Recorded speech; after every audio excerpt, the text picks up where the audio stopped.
જામનગરમાં મુખ્યમંત્રી આવાસ યોજના માટે અલ્પસંખ્યામાં અરજીઓ કુલ 944 મકાનો સામે માત્ર 135 અરજીઓ આવી। રાજ્યના અનેક મહાનગરોમાં મધ્યમ વર્ગ માટે મુખ્યમંત્રી આવાસ યોજના અમલી કરવામાં આવી હતી, જે અંતર્ગત જામનગરમાં મકાન લેવા માટેની અરજીઓ મંગાવવામાં આવી હતી, પણ આવાસ યોજનામાં મકાનો વધુ છે તેટલી અરજી પણ આવી નથી। વિપરીત પરિસ્થિતિ જોવા મળી છે। જામનગર મહાનગરપાલિકામાં મુખ્યમંત્રી આવાસ યોજના માટે અરજી અલ્પ સંખ્યામાં આવી છે। કુલ 944 મકાનો માટે માત્ર 135 જેટલી જ અરજીઓ આવી છે। શહેરમાં કુલ 3 અલગ અલગ વિસ્તારોમાં આ યોજના હેઠળ આવાસો બનાવવાના છે, જેમાં મયુરનગર અને MP શાહ ઉદ્યોગનગર વિસ્તારમાં તો મકાનો જેટલા અરજદારો નથી, જે માટે મહાનગરપાલિકા દ્વારા ફરી અરજીપત્રક મંગાવવાની કામગીરી શરૂ કરાશે। મુખ્યમંત્રી આવાસ યોજના અંગે મહાનગરપાલિકાના વિપક્ષનું કહેવું છે કે શહેરમાં ચાલતા જમીનના ભાવ કરતાં વધુ ભાવ લેવાય છે, તેમજ ગૂંચવણભરી શરતો અને હપ્તાની રકમ પણ મોટી ભરપાઈ કરવાની હોવાથી આવા અનેક કારણોને અનુસંધાને લોકો આવાસ યોજનાથી ભાગી રહ્યા છે અને આ યોજના લોકો માટે નહીં પરંતુ બિલ્ડરોને ફાયદો કરવા માટેની હોવાનો પણ વિપક્ષે આક્ષેપ કર્યો હતો। એક તરફ સરકાર મધ્યમ વર્ગના લોકોને આવાસ મળે તે માટેની ખોટી જાહેરાતો કરે છે, પરંતુ જામનગર શહેરમાં આ યોજનાથી લોકો દૂર ભાગી રહ્યા છે। આવાસ યોજનાની શરતોની ગૂંચવણો દૂર થાય તો મધ્યમ વર્ગને આ યોજના ઉપયોગી બની શકે। મુખ્યમંત્રી આવાસ યોજના અંતર્ગત EWS મયુરનગરમાં ટોટલ અત્યારે આપણે 512 આવાસ માટેને પ્લાન કરેલો છે।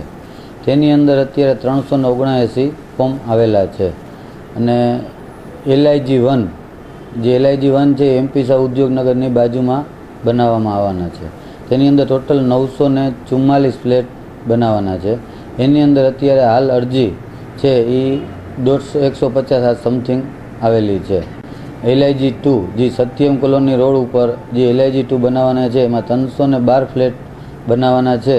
તેની અંદર 2971 ફોર્મ ગયેલા પણ અરજી આવેલી છે પરત 756। આમ આ રીતે બધાય આવાસના ટોટલી ફોર્મ આવી ગયેલા છે। એમાંથી અમુક જગ્યાએ જ્યાં પૂરેપૂરા ફોર્મ નથી આવેલા એની અરજી અમે ફરીથી મગાવવામાં આવશે અને જેને આવી ગયેલા છે એના ડ્રો ટૂંક સમયમાં કરવામાં આવશે। મુખ્યમંત્રી આવાસ યોજના જામનગર મહાનગરપાલિકામાં છેલ્લા 6 મહિના થયા એનો ફોર્મ વિતરણ થાય છે। લોકો આઈસ્ક્રીમની એડવર્ટાઇઝ જોઈને, મોટા મોટા બેનરિયા જોઈને બોડી સંખ્યામાં ફોર્મ તો લઈ ગયા, પણ ફોર્મ લઈને 100માંથી માત્ર 20% માણસોએ ફોર્મ જમા કરાવ્યા છે। એટલે એ યોજના માત્ર ને માત્ર જામનગર શહેરની જનતાને ઊંધા ચશ્મા પહેરાવવાની યોજના છે। આમાં એક યોજના તો અલગ અલગ 4માંથી એક તો જે PPP કરીને છે એમાં ફૂટે 1600 રૂપિયા જેવા લોકોને પૈસા ચૂકવવાના હોય છે। એટલે આખી યોજના બિલ્ડરોને કમાવા દેવાની યોજના છે। મોટા મોટા જમીન માફિયાઓને માં સ્પષ્ટપણે સંડોવણી છે। આ ગરીબ માણસને કોઈને લાભ થતો નથી, એટલે લોકો આ યોજનામાં ફોર્મ નથી ભરતા।